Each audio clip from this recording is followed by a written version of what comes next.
என் அன்பான குழந்தைகளே, நீங்கள் வாழ்க்கையில் தோல்விகளை சந்தித்து மனம் தளர்ந்திருக்கிறீர்களா?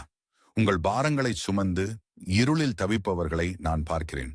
தோல்வி என்பது முடிவல்ல, அது ஒரு புதிய ஆரம்பம் என்பதை நான் உங்களுக்கு சொல்ல வந்தேன். ஆம், நான் உங்களை குணமாக்கவும், சிறைப்பட்டவர்களுக்கு விடுதலையை அறிவிக்கவும், குருடருக்கு பார்வையை அளிக்கவும், ஒடுக்கப்பட்டவர்களை விடுவிக்கவும், கர்த்தருக்கு பிரியமான காலத்தை பிரசித்தப்படுத்தவும் அனுப்பப்பட்டேன். நீங்கள் பலவீனமாக உணரும்போது நான் உங்களை வலுப்படுத்துகிறேன். நீங்கள் தவறிழைக்கும் போது என் மன்னிப்பு உங்களுக்கு காத்திருக்கிறது. உங்கள் பாரங்களை என்னிடம் ஒப்படையுங்கள். வருத்தப்பட்டு பாரஞ்சுமக்கிறவர்களே, நீங்கள் எல்லாரும் என்னிடத்தில் வாருங்கள். நான் உங்களுக்கு இளைப்பாறுதல் தருவேன் என்று நான் அழைக்கிறேன். உங்கள் கவலைகளை என்னிடம் கொடுத்துவிட்டு நான் தரும் அமைதியையும் சமாதானத்தையும் பெற்றுக்கொள்ளுங்கள்.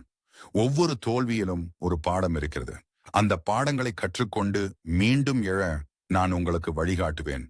உங்கள் பலவீனங்களை அல்ல, உங்கள் விசுவாசத்தை மையப்படுத்துங்கள். நான் உங்களுடன் இருக்கிறேன். நீங்கள் தனியாக இல்லை. நம்பிக்கையுடன் இருங்கள். என் அன்பு உங்களை ஒருபோதும் விட்டு விலகாது.